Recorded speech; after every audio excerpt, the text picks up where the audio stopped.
Programme में खुशामदीद नाज़रीन, मैं असदुल्ला खान हूँ। आज कश्मीर की जो इंतखाबी मुहिम है वो अपने अख्ताम को पहुँच रही है।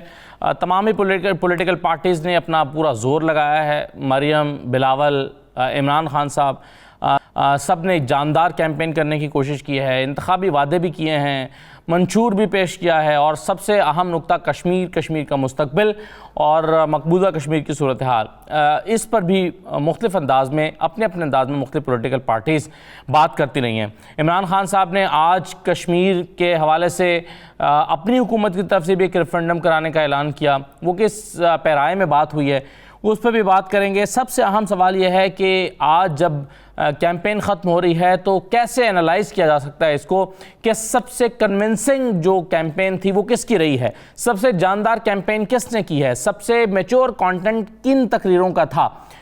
एक तो हम इस पर गुफ्तगू करेंगे और दूसरा अभी से धांधली का शोर मचना शुरू हो गया है।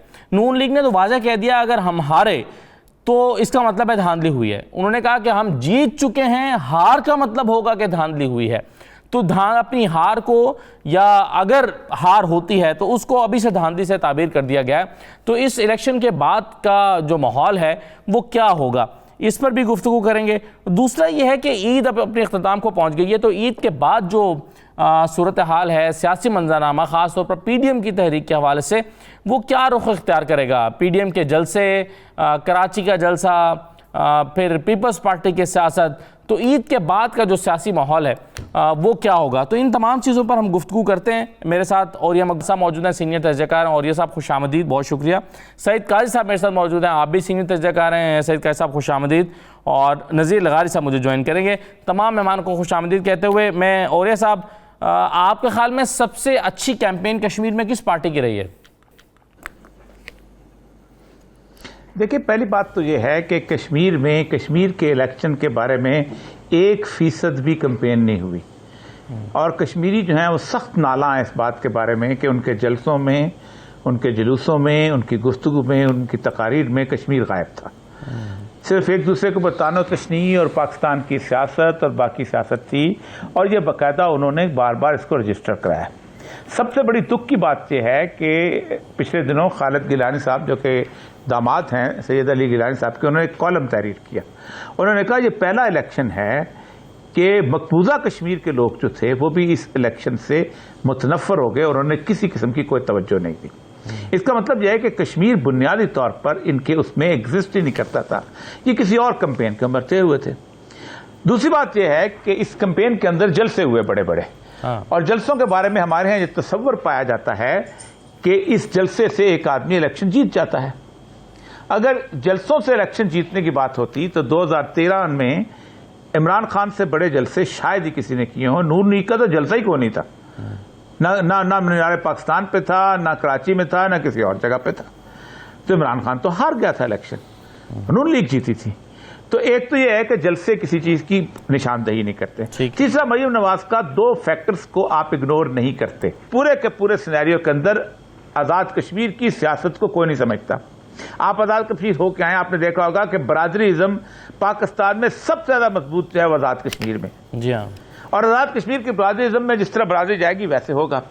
इमरान खान की आप जीत को देख लें, पंजाब में वो सेंट्रल पंजाब में हार गए थे। इमरान खान को जिताने वाले जो थे वो साउथ पंजाब के लोग थे। और क्या साउथ पंजाब के लोग इमरान खान के नारे पे आए थे? क्या साउथ पंजाब के लोग इमरान खान के नजरियाती वोटर थे? वो कैसे आए, किस तरह आए, कैसे वो पार्टी में शामिल हुए? उन्होंने इमरान खान को जिता दिया। आज अगर इमरान खान जो है सराकी सूबा बनाते हैं तो सेंट्रल पंजाब में इमरान खान की हुकूमत खत्म हो जाती है।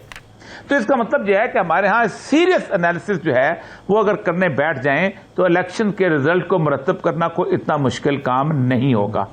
जहां अब्दुल रशीद तराबी जैसा बंदा जो जमात इस्लामी का चेहरा था, वो जिसको हमने बचपन में देखा, मेरे तो क्लास फेलो भी था इस्लामाबाद यूनिवर्सिटी के अंदर, कि वो शख्स चेहरा था जो नजरियाती बंदा, वो बंदा जो है पीटीआई के साथ जो है वो कैसे हुआ बात जो है वो सरेंडर कर जाते हो। कैसे हुआ? बरादरी उसने जो रीजन दिया है, उसने कहा मेरी बरादरी को आपने कोई हैसियत ही नहीं दी, यहाँ लोग नजरियाती वोट नहीं देते। और आप आजाद कश्मीर की पॉलिटिक्स में जाके देख लेना किस किस्म की पॉलिटिक्स है।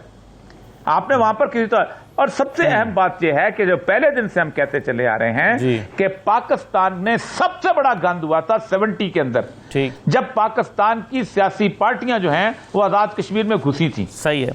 आप वहां 370 नहीं आने देते, वहां मोदी को नहीं आने देते, वहां फलाने को नहीं आते थे, तुम्हारा सारा गंद वहां आजाद कश्मीर में जाता है। कौन होते हो तुम वहां पर जाके इस तरह गंद करने, जबकि वो आपने एरिया इसलिए रखा हुआ है कि कल को वहां रेफरेंडम होगा। सरदार कयूम भी, उसके बाद सरदार इब्राहिम भी, कियाज खुर्शीद भी मिन्नतें करते रहे इन सियासी पार्टियों को, यार यहां मत आओ, लेकिन हम अपना गंद लेके जाते हैं और वहां गंद खेला है। इस पूरे इलेक्शन में तो बहुत गंद खेला है। राइट सर, मैं दो चीजें, मंजूर साहब मेरे साथ मौजूद है, पाकिस्तान पीपल्स पार्टी के रहनुमा, दो चीजें उनसे पूछना चाहता हूं। चौधरी साहब, पहले तो ये बताएं, हम सोशल मीडिया पर देख रहे हैं, ट्विटर पर कैंपेन हो रही है और इस पर खुद पीटीआई के अपने लीडर्स भी शामिल हैं, वो ये कह रहे हैं कि पीपल्स पार्टी ने 8 सीटों पर अपने बंदे खड़े किए हैं। वैसे खैर 8 तो नहीं है, ज्यादा है, लेकिन आप क्या बता सकते हैं कि एग्जैक्टली कितनी सीटों पर 45 में से लोग खड़े हैं पीपल्स पार्टी के उम्मीदवार? 45 में से 45 पे खड़े। अच्छा, मेरा ख्याल है 44 पे खड़े हैं वैसे, लेकिन आप कह रहे हैं 45 पे खड़े हैं, बहरहाल 44 पे भी तकरीबन 100% ही है।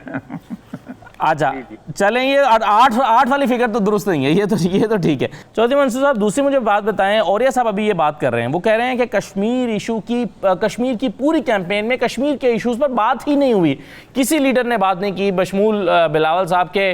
पाकिस्तान की सियासत डिस्कस होती रही, मुखालिफिन पर हमले होते रहे, लेकिन कश्मीर के जो अपने इशूज़ हैं उस पर बात नहीं हुई। आप क्या कहते हैं?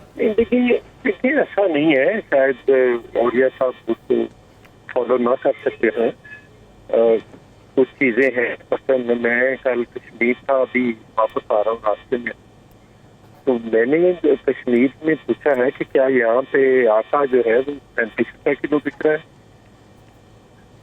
50 रुपए किलो बिक रही है, घी 160 में बिक रहा है, पेट्रोल जो है वो 70 रुपए लीटर बिक रहा है, बिजली की कीमत आप पैदा करते हैं कितनी। एक ये इफेक्ट जो यहाँ पे जिसको गम कहा गया है वो यहाँ पे होता है, तो उसका प्रॉब्लम उसका फॉल आउट वहाँ पे भी होता है। एक तो ये, दूसरा ये है कि हमारा बड़ा वाज़ेह स्टैंड है, हर पॉलिटिकल पार्टी अपना एक पर्सपेक्टिव देती, फ्लाई अमल होता है, एक पर्सपेक्टिव होता है, ये सारी चीजें, लेकिन असल सवाल ये है कि किस पार्टी का पर्सपेक्टिव दुरुस्त साबित हुआ और किस पार्टी का गलत साबित हुआ। तो मोदी को अंडरस्टैंड करने में दोनों पार्टियों ने गलती की और बहुत बड़ी गलती की। एक मियां साहब ने उससे जाती ताल्लुकात बना ली, उस वक्त भी हमने कहा कि ये बुशर ऑफ गुजरात है, कश्मीर में इससे किसी खैर की तवक्को ना रखें। दूसरा, फिर इमरान खान ने इस इलेक्शन से पहले कहा कि मोदी अगर इलेक्शन जीतेगा तो मसला कश्मीर हल हो जाएगा, और फिर इमरान खान जो ट्रंप की मूव थी उसको भी समझने में नाकाम रहे। कि ट्रंप को उसने कहा कि मैं सालसी करवाता हूँ, इन्होंने कहा मैं वर्ल्ड कप जीत के आ गया, वो तो अदरवाइज होने वाला था, जो कि हो गया। अब पाकिस्तान पीपल्स पार्टी बड़ा सिंपल फार्मूला है हमारा, हम बार बार वहां पे जाकर कर रहे हैं, हमारा नारा सबसे भारी रायशुमारी इस एक नारे के अंदर पूरी कश्मीर पॉलिसी आ रही है। हाँ नहीं, लेकिन चौधरी साहब एक और नारा लगा रहे हैं बिलावल, और आज भी वो कह रहे थे और बार बार कह रहे हैं, वो कह रहे हैं कि आप कहेंगे कि अमन हो तो अमन होगा, आप कहें कि जंग करो तो हम जंग करेंगे। तो ये सियासी नारा है या आप हमला कर देंगे अगर अवाम को रेफरेंडम कराएंगे? लोग कहते हैं कि इंडिया पर हमला करे कश्मीर को आजाद करने के लिए, तो हमला कर देंगे। उसका मतलब यही है कि कश्मीर का फैसला कश्मीरियों ने, जो रायशुमारी की बात है, ये बात भी उसी में आ जाए कि आप फैसला करना है। अगर कश्मीर में अमन होगा तो इस खत्ते में अमन होगा, और अगर कश्मीर में अमन नहीं होगा तो इस खत्ते में अमन कैसे होगा?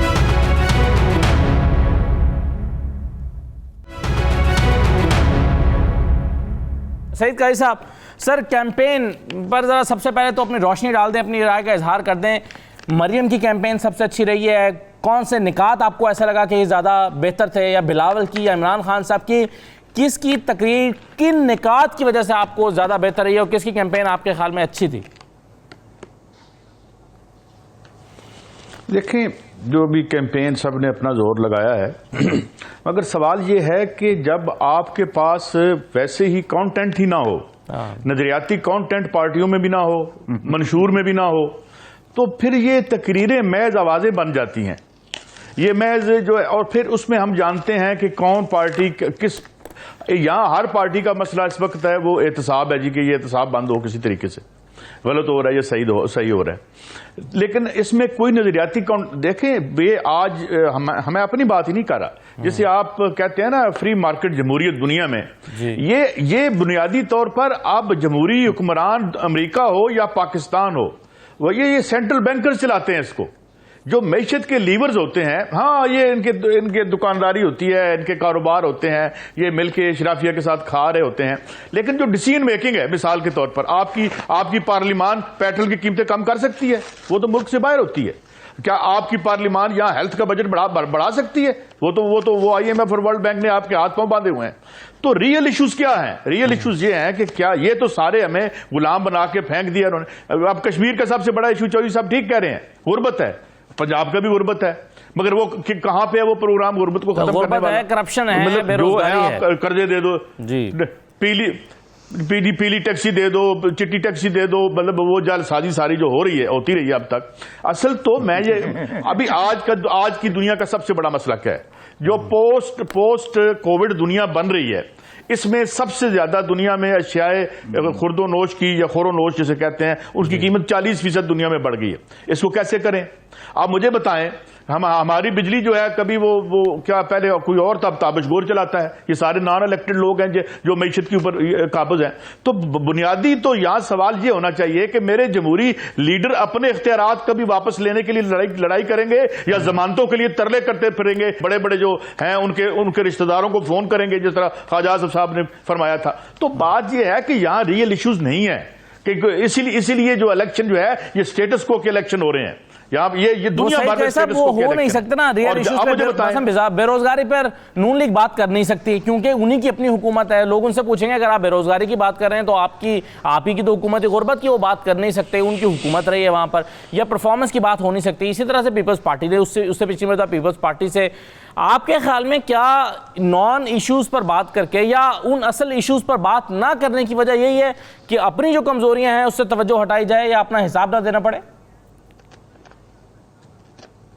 देखें, आज की सियासत में मैंने पहले आपके प्रोग्राम में अर्ज किया था कि आज की सियासत किस तरह घूमती है।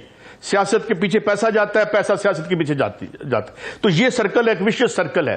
ये गुर्बत खत्म करना, ये सारी कहानियां देखिए, पहली बात तो ये कि वैसे ही ये 30-30, 40-40 सालों से जो हमारे हुक्मरान अरबपति हुए हैं, इन्हें क्या पता गुर्बत क्या होती है, इन्हें क्या पता बेइलाजगी क्या होती है, इन्हें क्या पता बच्चा जो है काबिल इलाज बीमारी से जब बाप और मां के सामने मरता है तो उसमें क्या गुजर जाती है। ये और दुनिया के बासी हैं, हम और दुनिया के बासी हैं। ये प्रॉब्लम है, डिस्कनेक्ट आ गया बहुत बड़ा इस वक्त जो इलेक्शन करो, इलेक्शन शुगर लगाई रखो, वैसे रिजल्ट पहले तैयार करने होते हैं, तो यार ये पैसे भी बचा लो हमारे इलेक्शन के, हमें बता दिया करो मैं फलाने जीत गए फलाने हार गए, तो हमारा क्या। तो बेसिकली कोई तल्लुक नहीं रहा असेंबली से। आपने आम आदमी का रिश्ता काट दिया, अब कौन जीतता है? 10-15 लाख। चौधरी मंजूर तो एक मोजा मैं समझता हूं कि लेफ्ट का एक वर्कर ऊपर आ गया, ऐसी 2-4 मिसालें आप दे लें, बाकी कोई बंदा आपको नजर नहीं आता वहां पे। मसला ये है कि ये जमहूरियत जो है आपने सरमाए की चौखट पर लौंडी बना के बिठा दी है आपने, और वो उसकी सरमाए के बहुत सारे हलकों में सरमाए का इलेक्शन हो रहा है, बहुत सारे हलकों में जहां पर पैसा बेदरे खर्च किया जा रहा है। एनीवे, मैं चौधरी मंजूर साहब मुझे एक बात बताइए, ये धांधली जो है इसका सिंपल फार्मूला मरीम नवाज ने तो बता दिया है। उन्होंने कहा कि हम जीत गए हैं इलेक्शन और अगर रिजल्ट हमारे हक में नहीं आते तो इसका मतलब है धांधली हुई है। ये है धांधली का फार्मूला उनके ख्याल में, और इसका मीनिंग पीपल्स पार्टी किसे धांधली कहेगी? आपने कितनी सीटें कैलकुलेट करके रखी हैं? एक बुनियादी बात, एक इस आपके सवाल से पहले बात, देखिए पाकिस्तान पीपल्स पार्टी, हम भी कैंपेन में थे, कल मैं गया हूँ, इंदर गया हूँ, वहाँ पे एक अनीस कश्मीरी अजीज कॉमरेड के नाम से है, तो रेलवे मिनट का यूनियन का सदर रहा है, उसको पीपल्स पार्टी ने टिकट दिया, वो इलेक्शन लड़ रहा है। अलहदा बात है कि उसके पास कितने सोर्सेज हैं, क्या है क्या नहीं, लेकिन वो कंटेस्ट कर रहा है और पीपल्स पार्टी ने उसको टिकट दिया है। ये किसी और जमात में तो नहीं सोचा जा सकता, वहाँ पे ने सारे जो है वो कंटेस्ट कर रहे हैं। दूसरी बात ये है कि देखिए वो 45 में से 1-2 मिसालें सर वो तो पीटीआई में भी मिल जाएंगी। जिशान हैदर फारूक, राजा फारूक हैदर के मुकाबले में इलेक्शन लड़ रहे हैं, वो बिल्कुल नौजवान है, गरीब आदमी है। एक मिसाल बता दे दें मुझे, नून लीग में एक मिसाल दे दें। कश्मीर के इलेक्शन इस वक्त हो रहे हैं ना, उसमें एक नाम तो दे देना, मैंने तो दिया है ना आपको। आप एक नाम दे नहीं, मैं पीटीआई का जैसे बता रहा हूँ ना, जो है वो जिशान हैदर का बता रहा हूँ, LA-32 में इलेक्शन लड़ रहा है फारूक हैदर साहब के मुकाबले में, राजा फारूक के मुकाबले में। तो वो कौन है? वो एक नौजवान है जिसका कोई पॉलिटिकल बैकग्राउंड नहीं है और कोई अमीर आदमी नहीं है। भाई मैं ये कह रहा हूँ कि इक्का दुक्का मिसालें तो मिल जाती हैं, आप ऑन अ होल देखते हैं ना। नहीं देखे ना, की बात है। दूसरा आपने कहा कि कोई वहाँ पे बात ही नहीं कर रहा लोगों की। पाकिस्तान पीपल्स पार्टी कर रही, पाकिस्तान पीपल्स पार्टी अगर ये कह रही है, इश्यूज पे बात कर रही है कि हमने तनख्वाहें बढ़ाई थी, हम फिर बढ़ाएंगे, हमने पेंशन बढ़ाई थी, हम फिर बढ़ाएंगे, हमने बेंजीर इनकम सपोर्ट प्रोग्राम दिया था, हम उसमें इजाफा करेंगे, हमने वहाँ पे यूनिवर्सिटियाँ दी थी, उससे पहले कश्मीर यूनिवर्सिटी हम और यूनिवर्सिटियाँ बनाएंगे, हमने मेडिकल कॉलेजेस बनाए थे, हम और बनाएंगे। क्या है? क्या लोगों के, आम लोगों की नहीं है? आम लोगों के इश्यूज है। लेकिन अगर वो दो पार्टियां नहीं कर रही तो आप ब्लैंकेट पे ये तो नहीं कह सकते कि कोई भी वहां पे बात कर रहे हैं। एक बात। दूसरी, जो आपका सवाल है, देखिए वहां पे कंटेस्ट हो रहा है, वहां पे लोकल जो आपके जर्नलिस्ट है उन्हें पता है कौन सीट पे कौन सा बंदा आगे जा रहा है या कहाँ पे किसका कंटेस्ट है। हमारा हर जगह पे कंटेस्ट हो रहा है, कश्मीर के अंदर किसी जगह पे पीटीआई के साथ हो रहा है, किसी जगह पे एमसी पे हो रहा है, किसी जगह नून लीग के साथ हो रहा है। तो बाकी भी बताएं, मैं तो आपको DCO कैंडिडेट्स के अभी नाम बता रहा हूँ, बता देता हूँ मुजफ्फराबाद से लेकर बिंदर तक कि कौन कौन हमारा लीडरशिप जो है वो बिंदर से आगे है, मजीद का बेटा आगे है। इस तरह से बेशुमार में यासीन का कहूँ, मतलूब इनकलाबी मरहूम के बेटे वलीद का कहूँ, बशीर पहलवान का कहूँ, मैं तो एक एक बंदा आपको बिल्कुल सुना सकता है। वहाँ पे मैं तो लतीफ अकबर का, बादल नकवी का, मुबारक हैदर का, किस किस को आपको बता दूं। वहाँ पे हमारा जो नौजवान यूथ का सदर है सियास अहमद, वो उस बिलियनियर के खिलाफ इलेक्शन लड़ रहा है पास, और उसकी पोजीशन आप अपने पूछ लें। वहाँ पे वो जो बिलियनियर इन्होंने तनवीर इलियास भेजा है उसके खिलाफ उसने कितनी मौसम कैंपेन की है। एक नौजवान है, एक हमारे पीपल्स यूथ का प्रेसिडेंट है, लेफ्ट ओरिएंटेड नौजवान है, उसने बिल्कुल उसके अरबों-पति को बिल्कुल मुकरे लगाया हो। तो ये एक्चुअल सूरत हाल है। लेकिन अगर रिजल्ट बिल्कुल, मैं कहता हूँ एक लैंडस्लाइड दिखती होती है, एक लैंडस्लाइड धांधली होती है। अगर वो हो जाती है तो फिर तो आपके सामने जिस तरह से जीबी का रिजल्ट आया है वैसा अगर किया है, हमारा जो जीबी में से जमील का हल्का 2 से गिलगित से उसके वोट निकल आए हैं, टोटल जारी है 1700 पोस्टल बैलेट, 13 से कितने 3 उन्होंने में कितने में लिख कर दिया है। जब 1500 से ज्यादा निकला, जितने जारी हुए उससे भी ज्यादा निकला है और उसको 50 वोटों से हरा दिया। ऐसे इलेक्शन होने सही है। चलें, राइट जी, आज हमने इसकी वजाहत कर दी कि हुकूमत आपकी है, इलेक्शन कमीशन आपका है, इंतजामिया आपकी है, तो अगर धांधली होती है तो हम कैसे करेंगे? वो धांधली तो फिर आप ही करेंगे ना जिसकी हुकूमत है वहां पर। एक ब्रेक ले लेते हैं, जरा ब्रेक के बाद वापस आते हैं जी।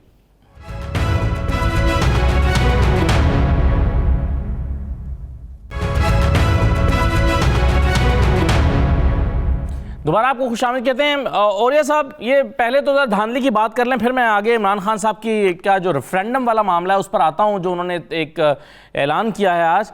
ये बताइए कि धांधली क्या होती है या क्या होगी, किसको धांधली कहा जाएगा? मरियम ने एक बड़ा कैटेगोरिकली कह दिया अपनी कैंपेन में और बार बार कहा, दोहरा के कहा, उन्होंने कहा कि अगर हम इलेक्शन हार गए तो ये धांधली है क्योंकि इलेक्शन हम जीते हुए हैं पहले। तो आप इस इलेक्शन के बाद क्या मंजर देखते हैं? देखिए, पाकिस्तान में एक काफ़ी अरसे से एक तस्वर बनाया गया है और तस्वर हकीकत पर मबनी भी है कि कुछ इनविजिबल ताकतें ऐसी हैं कि जो कुछ सियासतदानों को और कुछ ग्रुप्स को मजबूर करती हैं कि तुम फलां पार्टी में शामिल हो जाओ और फलां पार्टी से वोट ले लो। जहाँ तक इस बात का ताल्लुक है कि आप किसी पोलिंग स्टेशन पर धांधली करते हैं, मैंने खुद 5-6 दफ़ा रिटर्निंग अफसर के तौर पर इलेक्शन करवाए हैं, मुझे पता है कि पोलिंग स्टेशन पर धांधली जो है अब बहुत मुश्किल हो गई है। पब्लिक, ये पहले भी मुश्किल थी, थोड़ा सा मार्जिन होता था जिस मार्जिन को किया करता थे कि जनाब उसको 25,000 का वट्टा डाल दो, 15,000 का वट्टा। एमक्यूएम एक मिसाल बनती है कि वहां एक वादे किस्म की धांधली हुआ करती थी क्योंकि वो पूरे के पूरे इलाके को होस्टेज बना लिया करते थे और वहां ये धांधली मुमकिन भी होती थी। लेकिन आम शहर के अंदर, गली मोहल्ले के अंदर चंद पोलिंग स्टेशन सिलेक्ट करके किए जाते थे। लेकिन ये जो है ना कि एक आदमी को फोन किया जाए और उसको कहा जाए कि तुम वफादारी तब्दील कर लो, या एक पर्टिकुलर एक गांव के किसी बड़े आदमी को कहा जाए कि तुम अपने वोट जो है, जो है बात है किसी मुखिया को या किसी उसको किसी कहते हैं चौधरी को या कोई पटवारी वहां जाके कि तुम अपने वोटों का जो है लीवरेज इस तरफ डाल दो, ये इन्फ्लुएंस होता है। इसमें सबसे अहम तरीन बात जो है वो बात आती है सियासतदान के ऊपर। अगर आप खड़े नहीं हो सकते उस टेलीफोन कॉल के ऊपर, अगर आपका वर्कर आपके साथ नहीं खड़ा होता, तो इसका मतलब यह है कि बुनियादी कसूर तो आपका है। वो क्या कर लेंगे? वो उस वक्त करते हैं कि जब आपके कोई एक फाइल खुली होती है, जब आपका कोई करप्शन की हिस्ट्री होती है, वरना आम आदमी को तो नहीं जाके कहते कि तुम ये ऐसा ना करो। तो एक तो ये होता है। दूसरा होता है कि आपके जो और ये दांधी सिर्फ आपका एसपी करेगा, और एसपी के थ्रू हुई, बार बार हुई, आपका तहसीलदार करेगा, आपका वो पटवारी करेगा। आप देखें कि इलेक्शन से पहले बाकायदा जो एसपी लगते हैं वो मुख्तलिफ किस्म के मुकदमात पुराने निकालते हैं, उसमें देखते हैं किसको कत्ल के मुकदमे में नॉमिनेट किया जा सकता है, किसको जमीन के मुकदमे में नॉमिनेट किया जा सकता है, किस बंदे को खड़ा रखना है तो उसको कहा जाएगा कि तुम्हारे खिलाफ ये मुकदमा है, किसको बिठाना है। ये बेसिकली पॉलिटिकल इंजीनियरिंग होती है, जो एक साइंस बन चुकी है पाकिस्तान के अंदर। और इस साइंस में खुद मरियम नवाज के वालिद मोहतरम किबला मियां मोहम्मद नवाज शरीफ पाकिस्तान के अंदर पीएचडी हैं। उन्होंने इस सारे अमल को जुनेजो से लेके अब तक होता है, तो उनसे ज्यादा कौन जानता है कि धांधली कैसे होती है और किसकी जाती है। तो मरियम नवाज ने अभी एतराफ किया था कि हमसे बेहतर कौन जानता है। थोड़े दिन पहले शायद खाकान अब्बासी साहब ने कहा था जी हमसे बेहतर कौन जानता है। उन्होंने बीज बोया है इस मुल्क के अंदर। अब वो बीज कैसे जा सकता है? आप मुझे ये बताइए कि पाकिस्तान की जो 112-13 डिस्ट्रिक्ट्स हैं, उसके अंदर जो डीसी लगते हैं, जो एसपी लगते हैं, जिनके साथ बाकी लोगों के मफादात वाबस्ता होते हैं और जिनको लगवाया जाता है, पहले भी आप मुझे ये बताएं कि मैं सिंपल आपको बताता हूं, सेशन जज को आप बता दें और पुलिस उसको बता दें, अब कह दें कि ले दें फौज को। सेशन जज के बाप को भी नहीं पता होता पोलिंग स्कीम बनाते हुए कि कौन सा टीचर किस पार्टी के साथ एफिलिएशन रखता है। रात को हम लोग डीसी होते थे, हम एक पोलिंग स्कीम बना के दिया करते थे, ये उसमें वो मोहर लगा के सुबह दे देता था। पब्लिक का साथ उसका कॉन्टेक्ट को नहीं होता, वो मोहर लगाने वाला कौन है, फलाना कौन है। ये बड़ी टेक्निकल साइंस बन चुकी हुई है और ये पॉलिटिकल पार्टीज का इसके अंदर पूरा का पूरा कंट्रीब्यूशन है। ये पहले प्लानिंग करते हैं ये। अच्छा, आप खुद देखें, जो इलेक्शन कमीशन जो पहले एक जमाने में जो बनते थे मुख्तलिफ किस्म के इलेक्टोरल रोल्स, उस रोल्स के अंदर बाकायदा बंदे ऐड किए जाते थे, लोगों के घरों के अंदर शनाख्ती कार्ड होती थी। बलूचिस्तान में ये होता है ज़ौजा नंबर 1, ज़ौजा नंबर 2, ज़ौजा नंबर 3, ज़ौजा नंबर 4, ये होता था। औरतों के पोलिंग स्टेशन में ये है। तो मरियम नवाज अगर कहती हैं तो उनको क्या पता, हलवाई को ही पता है ना कि किस मिठाई में कितना गंद डाला हुआ है। ठीक है, सही है। चले, मेरे साथ जनरल साहब मौजूद हैं, मुस्लिम लीग नून के रहनुमा हैं। जनरल साहब ये बताइए, ये जो मरियम साहबा की डेफिनेशन है धांधली की कि हम इलेक्शन जीत चुके हैं, अगर रिजल्ट हमारे खिलाफ आए तो ये धांधली है, ये ओवर सिंप्लीफिकेशन है, ये क्या है? मतलब पहले से ही अगर, तो फिर इलेक्शन कराने की जरूरत क्या है अगर आपने पहले से ही अनाउंस कर दिया? जनरल साहब जी देखिए, ये इंडिविजुअल स्टेटमेंट्स हैं, इनके ऊपर तो आप मुझसे क्या, मैं तो जनरलाइज पार्टी के बिहाफ से बात कर सकता हूँ ना। और मैं ये समझता हूँ कि अनफॉर्चुनेटली आपके इलेक्शन के अंदर धांधलियाँ होती रही हैं। आपको पता है कि मतलब लोग कहते हैं कि इन 70 सालों में कोई एक आध ऐसा इलेक्शन होगा जो साफ सुथरा होगा, और जिस तरह और ये सब कह रहे हैं, बहुत सी चीजें हैं जो बहुत कुछ किया जा सकता है। तो मेरे ख्याल में खुदा खौफी हो, और सेकेंडली आप अपनी अपनी ड्यूटीज को ठीक तरीके से करें, इलेक्शन कमीशन बेहतरीन ड्यूटीज को करे, इवन देन लूप होल्स रहेंगे। मैं आपको सर इमरान खान साहब की, जनरल साहब एक स्टेटमेंट सुनवाना चाहता हूं जो आज उन्होंने दिया है कि आपकी हुकूमत है तो धांधली के जिम्मेदार भी आप ही होंगे ना। सुनवाइए इमरान खान साहब ने क्या कहा है। गवर्नमेंट आपकी, नून लीग की हुकूमत, अमला आपका, इलेक्शन कमीशन आपकी पसंद की, तो धांधली हम करेंगे। जहां साहब क्या जवाब है इसका? हाँ देखिए, डू यू थिंक ये स्टेटमेंट प्राइम मिनिस्टर की जो है ये ठीक है? मतलब है कि हुकूमत आपकी का मतलब है इलेक्शन कमीशन आपका, ये what do you mean by saying this कि इलेक्शन कमीशन आपका और अमला भी जो है वो आपका, ये रियासती अमला है, जो रियासत के लोग हैं, डिप्टी कमिश्नर बाकी लोग जो होते हैं, ये पार्टियों के तो नहीं है। सही है, किसी पार्टी के तो नहीं है। तो आई डोंट राइट, चल बिल्कुल सही। आपको इस जुमले पर एतराज है, कि इलेक्शन कमीशन आपका है, तो फारूक हबीब साहब इसका जवाब मैं इनसे जानता हूं। फारूक हबीब साहब, ये आज जो प्राइम मिनिस्टर ने कहा कि भाई कश्मीर में हुकूमत आपकी, इलेक्शन कमीशन आपका, हुकूमत तो चले नून लीग की हो गई, इलेक्शन कमीशन तो उनका नहीं है, इलेक्शन कमीशन तो इंडिपेंडेंट होता है, जो कि जनरल क्यूम साहब कह रहे हैं। देखिए, बात यह है कि अल्टीमेटली 5 साल जो है वो हुकूमत में इन्होंने गुजारे हैं, और आपको पता है कि आजाद कश्मीर के इलेक्शन के अंदर तो केयर टेकर जो है वो सेटअप नहीं आता। तो अल्टीमेटली जब तक इंतखाबात मुकम्मल नहीं हो जाते और वहाँ पर अवाम जो है वो अपने नए इंतखाबी नुमाइंदे नहीं चुन लेते किनको उन्होंने वोट देना है, किसकी हुकूमत बनानी है, तो अल्टीमेटली आपकी अमलदारी तो जो है वो कायम रहती है। जब हम ये बात करते हैं, हम ये बात इस कॉन्टेक्स्ट के अंदर करते हैं, इस तनाजुर के अंदर करते हैं कि PMLN के जब इनकी लीडरशिप वहाँ पर जाती है और उनको अपने जलसों के अंदर और वहाँ पर आवाम की एक्सपेक्टेशंस पे ये पूरा नहीं उतरे, लोगों की तवक्कुआत पूरी इन्होंने की, तो इनको जब शिकस्त नजर आती है तो ये उसके खौफ से इंतखाबात से कबल ही धांधली का शोर मचाना शुरू कर देते हैं।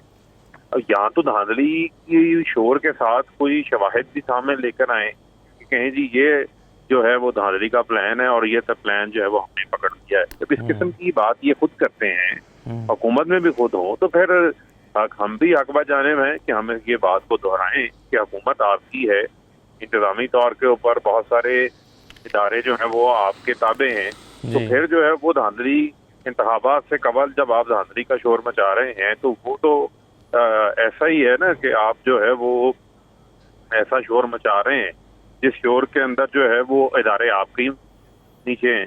तो मैं नहीं समझता कि उसके अंदर, इनके उस शोर के अंदर कोई हकीकत है, उसी का हवाला। वो अभी जनरल साहब ने एक और बात भी की, उन्होंने कहा कि चूंकि पाकिस्तान में एक आध इलेक्शन छोड़ के हमेशा धांधली होती रही है तो इसलिए इस दफा भी होगी।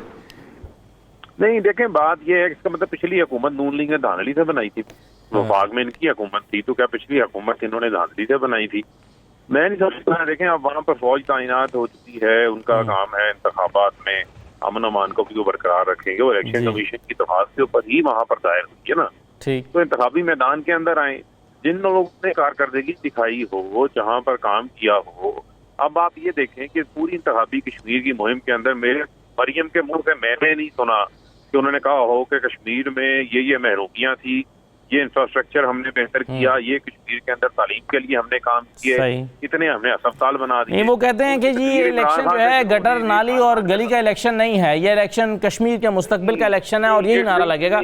इसको उन्होंने हर जलसे में, हर तकरीर में, न सिर्फ मरियम ने बल्कि हर उम्मीदवार ने अपनी तकरीरों में दोहराया है। देखें मकसद क्या है। देखें, जब आप कश्मीर के मुस्तकबिल की बात करते हैं तो फिर आपने ये भी देखना है कि वो भारत जो आपको कह रहा है कि हमने ग्रे लिस्ट में पूरी कोशिश की पाकिस्तान फैटस की ग्रे लिस्ट में रहे, क्या मरियम सफदर ने अपनी किसी तकरीर में मोदी की कश्मीर के अंदर जो मजालिम है उनकी को मजम्मत की है? तो मोदी का उन्होंने नाम लिया है?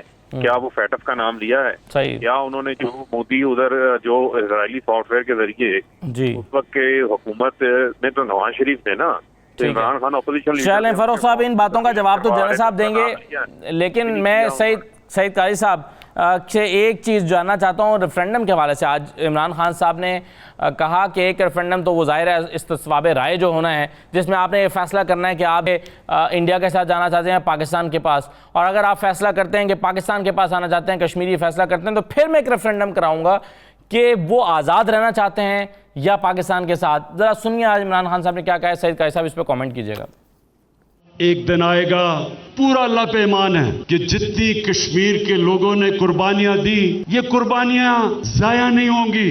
अल्लाह ने आपको वो हक देना है। रेफरेंडम होगा इंशाअल्लाह और आप फैसला करेंगे कि हिंदुस्तान नहीं, आप पाकिस्तान के साथ जाना चाहते हैं। उसके बाद ये मैं आज आपको असल बात कहना आया हूं कि उसके बाद मेरी हुकूमत फिर एक रेफरेंडम करवाएगी और उस रेफरेंडम में कश्मीर के लोगों को हम कहेंगे कि आप फैसला करें कि पाकिस्तान के साथ रहना चाहते हो या आजाद होना चाहते हो। ये शायद उस पूरी कैंपेन का जवाब है जो कश्मीर में होती रही है कि इमरान खान तो कश्मीर को एक सूबा बनाना चाहते हैं, तो उन बातों का शायद जवाब दिया है। सईद काजी साहब इस पर कमेंट करेंगे। एक छोटा सा ब्रेक लेके मैं वापस आ रहा हूँ।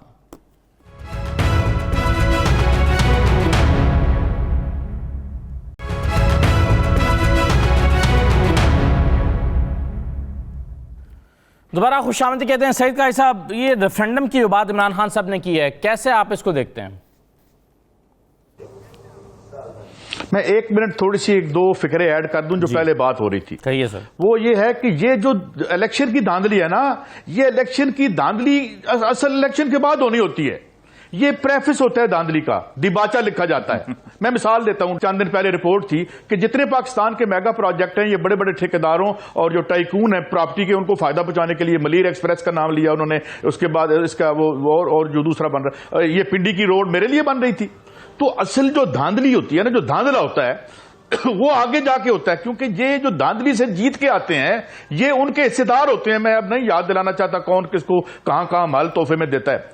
बात ये है कि ये वो धांधली होती है। धांधली कहां होती है? जहां आपका बजट बन रहा होता है, यहां सारे बैठे होते हैं। जो इसहाक डार कहता था कि 12 कार्टल हैं यहां पे बैठे हुए। तो आप ये है बेसिकली कि ये पब्लिक पॉलिसी, ये जो है इन्होंने जो चोरी कर रखी है, उनको ऐसे बंदे चाहिए ताकि कोई आवाज ना निकाल सके। और इसके ये तो होगी ये बात कि ये धांधली जो है असल इलेक्शन के बाद होनी होती है और उसकी बुनियाद रखी जाती है इलेक्शन में। अच्छा, अब आ जाते हैं इस बात पे। बिल्कुल ठीक है, कश्मीरियों को जो है अपनी जो है, मगर सवाल क्या है, मैं आपको एक फिक्र देता हूं। ये कश्मीर और हमारे नॉर्दर्न इलाके जो है, ये स्विट्जरलैंड से 2 गुना बड़े हैं, 2 गुना है, उसका 2 गुना है।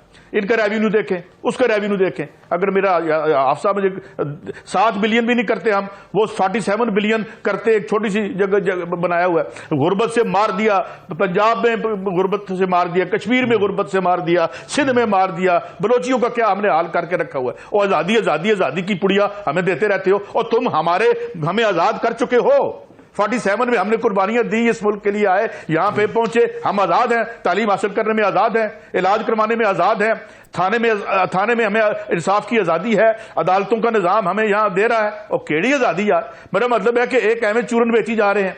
हमें रोटी दें, हमारा हक है, हमारे आइन में लिखा हुआ है, आपने लिखा था वो आइन, वो है, तो उसमें नहीं आते। बाकी देखे असल काम पे नहीं आएंगे। वो इंडिया बेच दिया, इंडिया ने को खरीद लिया, इंडिया को इधर कर दिया, इंडिया इधर कर दिया। ये हमें खरीदो फरोख्त के बताते रहते हैं, खुद प्रॉपर्टियां लेते रहते हैं जाके जो है वो लंदन में और स्विट्जरलैंड में, न जाने कहां कहां। तो ये फ्रॉड है, वारदात है, ये कॉनमैन है, ये मुकद्दस पेशा है। ये मैं कहता हूं तो पैगंबरों का पेशा है। इनको वापस लाओ, अवाम के पास वापस लेके आओ, क्योंकि ये सारा धांधली का एक सिलसिला चलता है। एक इलेक्शन हो जाता है, फिर वो हमारे जेब से पैसे लगते हैं, अवाम के पैसे से इलेक्शन होता है ना, तो उसका आप पहले उसका मैंडेट स्टील करते हो, चोरी करते हो। उसके बाद उस मैंडेट, चोरी शुदा मैंडेट से जो 500,000 जो आप तो नई एक लिस्ट आ गई है, ये आपकी एक इदारे ने दी है कि पहले 21 खानदान थे, आपको 30-40 हो गए होंगे। तो उनके लिए सारे का सारा पाकिस्तान का सारी रियासतों की खिदमत में लगी होती है। तो हम अपनी असम्बलियों से, अपने लोगों से ये एक्सपेक्ट करते हैं कि यार हमारे राइट वापस हमें ला के दो, फिर होगी जमहूरियत। वरना हम फिर जियाउल हक में और आप में कोई फर्क नहीं है। अगर अब हमें वहां भी जूते पड़ने हैं और यहां भी पड़ने हैं। These things should come to the fore. I'm very sorry to say कि इसके ये डिस्कोर्स से ही निकल गई हैं। ठीक है, बिल्कुल सही है सर। अब आखिरी सवाल जो मैं रखना चाहता हूं औरिया साहब के सामने, जनरल साहब के सामने, वो ये है कि परसों कश्मीर का इलेक्शन तो अख्ताम पजीर हो जाएगा, उसके बाद जो सबसे बड़ी पॉलिटिकल एक्टिविटी हो सकती है किसी प्लेटफॉर्म से, वो पीडीएम की एक्टिविटी हो सकती है। तो जनरल साहब पहले ज़रा मुख्तसरन मुझे बताएं कि पीडीएम की हिकमत अमली अब क्या है, टारगेट्स क्या होंगे आने वाले दिनों में, पीडीएम क्या करना चाहेगी हुकूमत के हवाले से? जी देखें, पहले मैं एक क्लैरिफिकेशन ये दूं। आज प्राइम मिनिस्टर ने ये कहा ना कि रिफरेंडम कराएंगे बाद में, जी, तो वो बात उन्होंने गलत नहीं की, वो बात ठीक है, लेकिन ये कोई नई बात नहीं है। This is part of our constitution, article 257। उसकी ये उस प्रोपेगेंडे का जवाब था ना जनरल साहब, जो मरियम साहबा कर रही हैं कि, और नून लीग कर रही है कि जी कश्मीर को, आज़ाद कश्मीर को सूबा बनाना चाहते हैं इमरान खान, जबकि इमरान खान ने ये नहीं कहा कहीं पर। ये उसका जवाब शायद उन्होंने दिया है। नहीं, लेकिन बात ये थोड़ी क्लैरिफाई है। देखिए, it says when the people of the state of Jammu and Kashmir decide to accede to Pakistan, the relationship between Pakistan and that state shall be determined in accordance with the wishes of the people of that state. तो एक बात ये होगी, सूबा कोई नहीं बना सकता आज़ादी के बाद, और अभी भी नहीं बनाना चाहिए। नंबर 1 ये बात है। नंबर 2, मैं एक और बात ये कहना चाहता हूँ कि ये जो बात है ना हमारी इंटरम गवर्नमेंट इलेक्शन, सही है। चले, मैं औरिया साहब, मेरे पास सर वक्त खत्म हो गया। औरिया साहब, मैं कल आपसे राय लूंगा कल के प्रोग्राम में कि पीडीएम की क्या एक्टिविटीज आप होते हुए देख रहे हैं। तमाम मेहमानों का शुक्रिया प्रोग्राम में शिरकत करने के लिए। इजाज़त दीजिए, अल्लाह हाफिज़।